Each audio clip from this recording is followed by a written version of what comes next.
हरतालिका तीज सुहागनों का दिन, माता पार्वती और शिव का दिन, उनके मिलन का दिन। और हम सब उनकी सखी बनकर पूरा 16 श्रृंगार करते हैं, मेहंदी लगाते हैं, कुमकुम लगाते हैं, झूले झूलते हैं और नाचते हैं। कैसे हैं आप लोग? आपका जीवन बहुत खुशियों भरा रहे, आप हमेशा खुश रहें। कार्यक्रम की शुरुआत बिलीव इन कर्मा।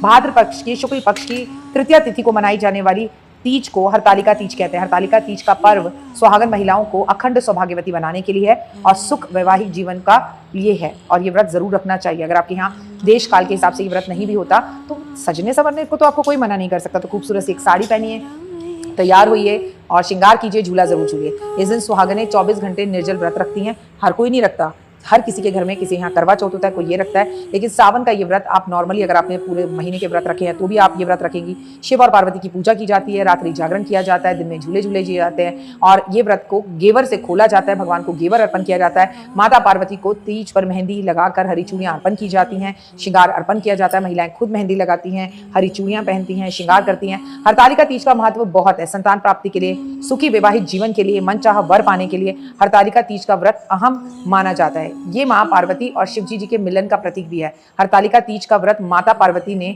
शिव शंकर को पति के रूप में पाने के लिए किया था और सालों की कठिन तपस्या भी की थी। और जिस दिन उन्हें दोबारा पाया था वो सावन की तीज ही थी। अगस्त में कब है हरतालिका तीज? पंचांग के अनुसार साल 2025 में भाद्रपद के मास की शुक्ल पक्ष की तृतीया तिथि का आरंभ 25 अगस्त को दोपहर 12:34 तक हो रहा है, जिसका समापन 26 अगस्त दोपहर 1:54 पर हो रहा है। उदया तिथि से अगर हम देखें तो उस आधार पर 26 अगस्त को मंगलवार वाले दिन हरतालिका तीज बनाई जाएगी। और मैं आपसे कह रही हूँ कि हरतालिका तीज का मंगलवार होना और भी मंगलमय हो गया, क्योंकि ये तो मंगला गौरी व्रत की तरह भी हो गया जो सावन में हम रखते हैं। हरतालिका तीज पर आप माता पार्वती को सिंदूर अर्पण जरूर करिए। सूर्य उदय पर सुबह सुबह जल्दी उठिए, उठकर अच्छे से कपड़े पहनकर और घर के अंदर माँ की पूजा कीजिए और फिर आप सामाजिक तौर पर बने हुए मंदिर में भी जरूर जाएं। और इस दिन फुल ऑफ एनर्जी के साथ रहें, चाहे आपके यहाँ व्रत होता है चाहे नहीं होता। अगर आपके यहाँ व्रत नहीं भी होता तो भगवान की पूजा पाठ आराधना अर्चना से आपको कोई मना नहीं कर रहा, वो जरूर करें।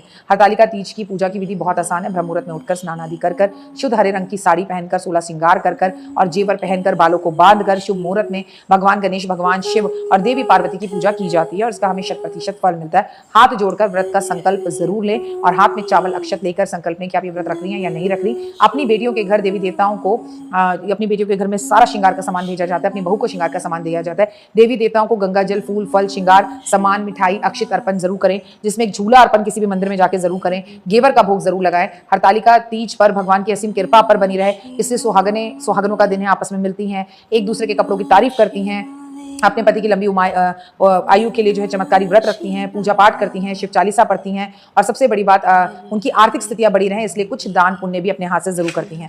16 श्रृंगार करें तो अपने पति देव के पैर छुएं, उनसे मांग भरवाएं। आज पति पत्नी दोनों एक ही जगह पर खड़े होकर शिव की आदि परिक्रमा जरूर करें। भगवान को फूल अर्पण जरूर करें। आज पुरुषों को अपनी पत्नियों को बालों में लगाने के लिए गजरा यानी फूल जरूर देने चाहिए। अगर हरतालिका तीज आप अपने संतान की तरक्की के लिए रख रही हैं तो इस दिन आपको अपने संतान के साथ शिव मंदिर में जाकर गायत्री मंत्र की माला जाप एक पाठ जरूर करना चाहिए। इसके अलावा शिवलिंग पर 11 बेलपत्र अर्पण जरूर करना चाहिए। ऐसा करने से संतान के जीवन में खुशहाली आती है और अगर अभी तक आपको संतान नहीं है तो संतान की प्राप्ति होती है। हरतालिका तीज के दिन चुपचाप रहना चाहिए और पति पत्नी को हमेशा अपने प्यार को दूसरों से छुपाना चाहिए। एक प्यारी सी सेल्फी जरूर लेनी चाहिए ताकि आप दोनों की यादें हमेशा प्यारी बनी रहे। हरतालिका तीज वाले दिन आपको भगवान शिव और पार्वती की पूजा आराधना अर्चना जरूर करनी चाहिए। साथ में गणेश की, कार्तिकेय की भी करनी चाहिए। शिव पुराण जरूर पढ़नी चाहिए। भगवान गणेश की पूजा आराधना करने के बाद आपको हरतालिका तीज वाले दिन दान, आटा, चीनी, घी सब कुछ दान करना चाहिए। इस दिन आपको जो है चुपके से भगवान गणेश जी को पंचोपचार विधि से पूजन आराधना करनी चाहिए, दुर्वा अर्पण करनी चाहिए और उन्हें मालपुए का भोग लगाना चाहिए। अगर ये सब आपको नहीं आता तो आप किसी पंडित को बुलवाकर उनसे भी कर सकते हैं। इसके बाद आपको प्रदोष काल में भगवान की विधि विधान से माता पार्वती और शिव को समक्ष श्रृंगार का सामान अर्पण करना चाहिए। यथाशक्ति हो सके तो सब लोग मिलकर घर के जाएं, नहीं तो पति पत्नी जाए, नहीं तो कम से कम पत्नी तो जरूर जाए।